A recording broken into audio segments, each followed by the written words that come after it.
യേശു കർത്താവാണെന്ന് അധരം കൊണ്ട് ഏറ്റുപറയുകയും പിതാവായ ദൈവം യേശുവിനെ മരിച്ചവരിൽ നിന്ന് ഉയർപ്പിച്ചു എന്ന് ഹൃദയത്തിൽ വിശ്വസിക്കുകയും ചെയ്താൽ നീ രക്ഷ പ്രാപിക്കും. യേശു കർത്താവാണെന്ന് അധരം കൊണ്ട് ഏറ്റുപറയുകയും പിതാവായ ദൈവം യേശുവിനെ മരിച്ചവരിൽ നിന്ന് ഉയർപ്പിച്ചു എന്ന് ഹൃദയത്തിൽ വിശ്വസിക്കുകയും ചെയ്താൽ നീ രക്ഷ പ്രാപിക്കും. എന്തുകൊണ്ടെന്നാൽ മനുഷ്യൻ ഹൃദയം കൊണ്ട് വിശ്വസിക്കുകയും തന്മൂലം നീതീകരിക്കപ്പെടുകയും ചെയ്യുന്നു.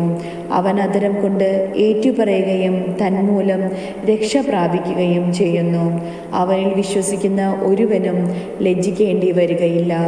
ഒരുവൻ തന്നെയാണ് എല്ലാവരുടെയും കർത്താവ്. തന്നെ വിളിച്ചപേക്ഷിക്കുന്ന എല്ലാവരുടെയും മേൽ അവിടുന്ന് തൻ്റെ സമ്പത്ത് വർഷിക്കുന്നു. എന്തെന്നാൽ കർത്താവിൻ്റെ നാമം വിളിച്ചപേക്ഷിക്കുന്ന എല്ലാവരും രക്ഷ പ്രാപിക്കും.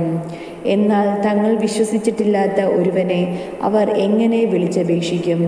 ഒരിക്കലും കേട്ടിട്ടില്ലാത്തവനിൽ എങ്ങനെ വിശ്വസിക്കും? പ്രസംഗകനില്ലാതെ എങ്ങനെ കേൾക്കും? അയക്കപ്പെടുന്നില്ലെങ്കിൽ എങ്ങനെ പ്രസംഗിക്കും? സുവിശേഷം പ്രസംഗിക്കുന്നവരുടെ പാദങ്ങൾ എത്ര സുന്ദരം! ആകയാൽ വിശ്വാസം കേൾവിയിൽ നിന്നും, കേൾവി ക്രിസ്തുവിനെ പറ്റിയുള്ള പ്രസംഗത്തിൽ നിന്നുമാണ്. ആമേൻ. റോമാക്കാർക്ക് എഴുതിയ ലേഖനം 10-ാം അധ്യായം 9 മുതൽ വാക്യങ്ങൾ.